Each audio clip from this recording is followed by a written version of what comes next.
Fourth views, चौथा विचार, बाकी फिर करेंगे। पंचायत प्रतिनिधियों के कार्यकाल को लेकर बिहार की सरकार घिर गई है।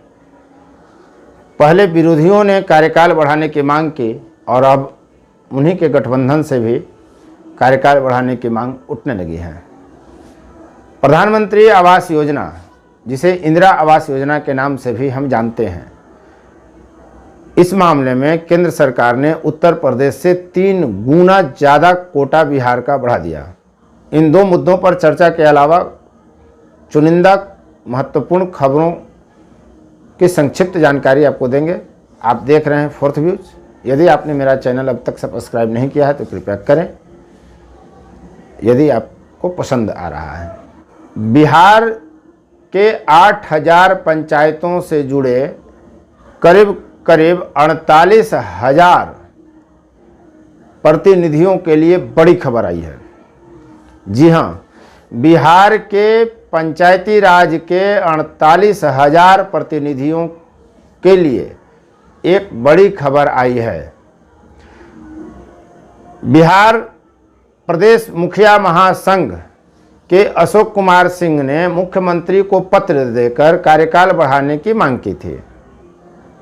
उन्होंने अपने पत्र में कहा था कि जब चुनाव टलना तय है तो कार्यकाल को बढ़ा दिया जाए। बिहार में पंचायती राज व्यवस्था से चुने गए प्रतिनिधियों का कार्यकाल 15 जून को समाप्त हो रहा है।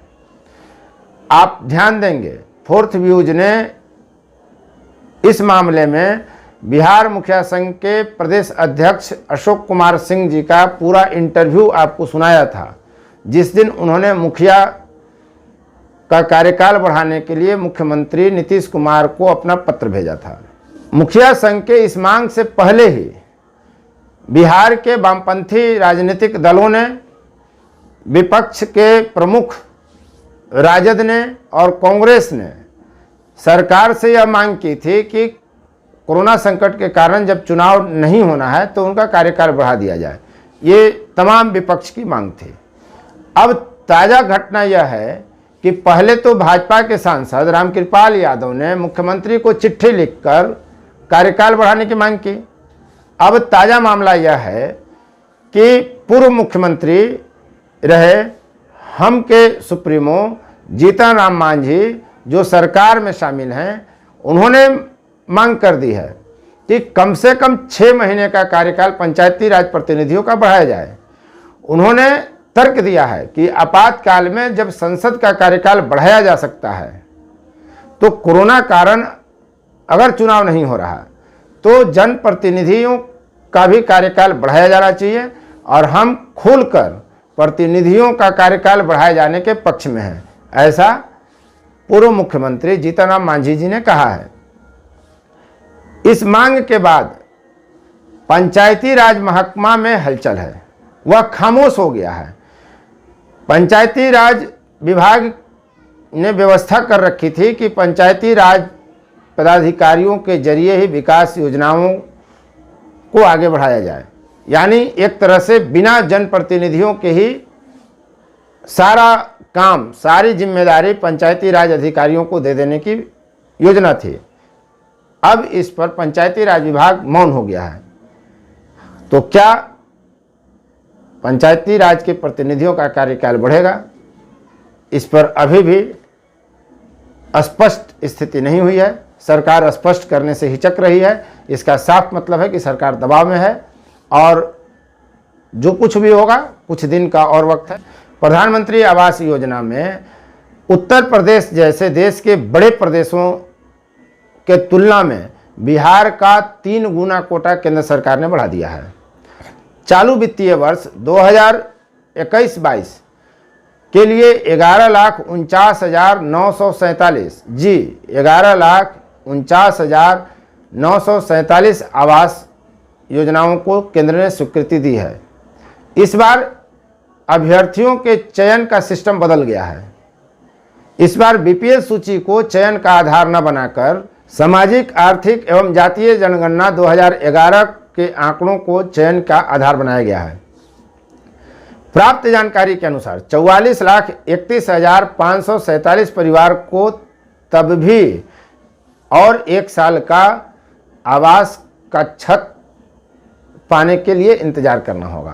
प्रधानमंत्री आवास योजना के तहत घर बनाने के लिए लाभार्थी को 1,20,000 रुपये मिलता है, लेकिन यह प्रदेश के सभी 38 जिलों में लागू नहीं है। प्रदेश के 27 जिलों के प्रधानमंत्री आवास योजना के लाभुकों को 1,20,000 रुपये मिलता है।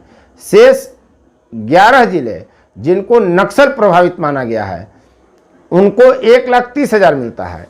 यह 1,30,000 रुपये गया, जहानाबाद, अरवल, नवादा, औरंगाबाद, कैमूर, रोहतास, जमुई, मुंगेर, पश्चिम चंपारण और सीतामढ़ी के लाभार्थियों को मिलेगा, क्योंकि इनको सरकार ने नक्सल ग्रस्त इलाका मानकर रखा है।